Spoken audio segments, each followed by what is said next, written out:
MusicFirst Elementary has many items that makes it stand out from other curriculum, and one of them is the creative tools. Currently, MusicFirst Elementary has 6 creative tools that enhance their curriculum and your music class with music making, composition, performance, movie scoring, and more. In this video, let's focus on Music Notepad. In many of the MusicFirst Elementary lessons, there are multiple ways for your students to create music using icons to notation. Those lessons assist your students to become comfortable with composition. When they are ready, Music Notepad gives them the opportunity to compose short melodies using various clefs, meters, modes, and transposing instruments.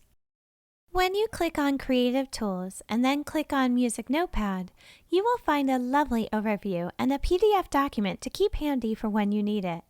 When you launch Music Notepad for the first time, I would encourage you to go through all of the tutorials.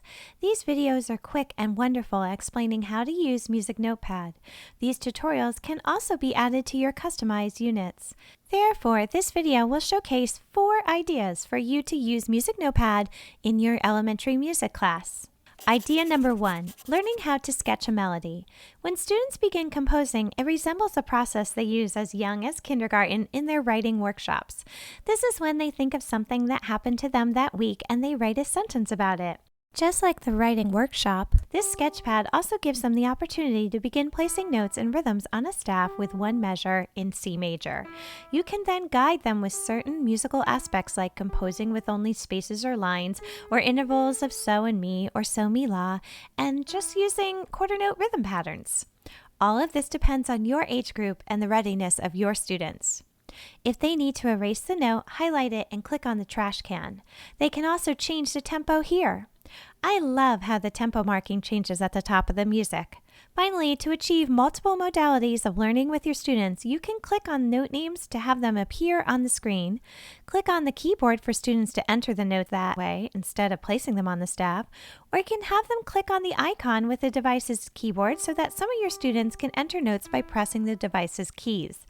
A map of the keyboard can be found with this info button. When you are done with the keyboard, just click on it to have it leave the screen. You can save the sketch by titling it at the top, clicking on the hamburger, those 3 horizontal lines, and scrolling down to save. This activity can be done with one-to-one devices as a group or in a station. Idea number 2. You and your students decode a simple melody to perform on boom whackers. The melody will be "We Are Dancing in the Forest." This time we are going to click on the Quick Composition button as it will give us 4 measures in 4/4 time in the key of C. The first element I would have the students decode is the rhythm. I or the students would place the rhythm on the note G, which is so, using the multiple ways shown in the last example. We would then sing it with solfege and change the notes necessary to create the melody. This can be done by clicking and dragging the note, using the arrow keys on the device's keyboard or the arrow keys on the top of the screen. Click play to listen and determine if we decoded the pitches correctly. If the loop button is activated, a repeat sign is at the end of the melody. Adjust the tempo so that they can perform this successfully.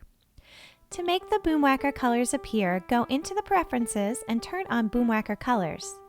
When you press play, the boomwhacker colors appear.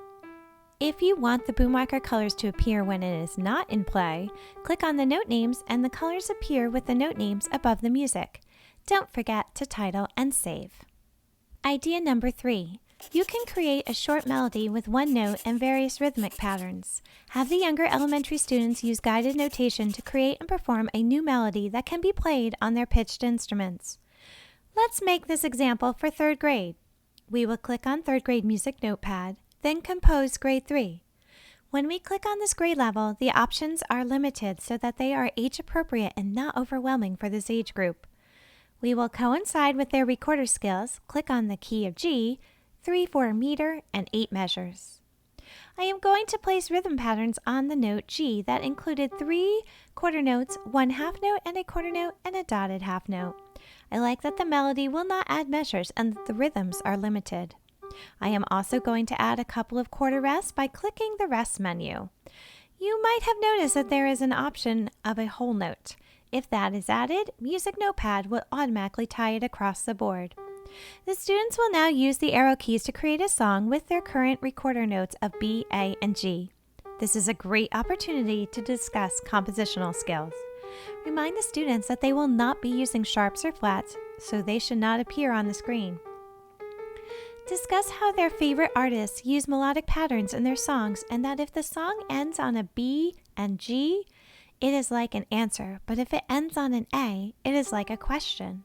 Again, this could be done as a whole class activity on an interactive board, as a station, or on one-to-one devices.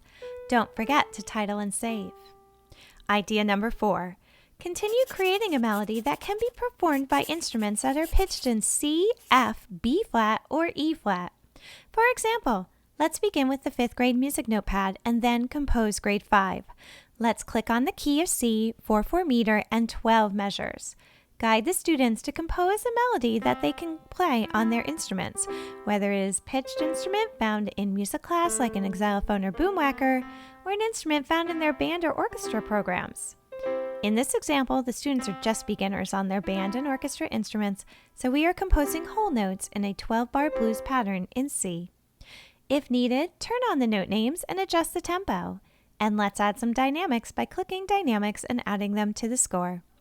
Have the students perform this on their instruments pitched in C on the note of the chord that they choose. When finished, click on Preferences and change the pitch to E flat. Click Save. When you now click play, your instruments pitched in E flat, like alto saxophones, can now play along with the music and their notes will match the pitches being played. You can also do this for your instruments pitched in B flat and F. Amazing! Stay tuned for more exciting items from MusicFirst Elementary.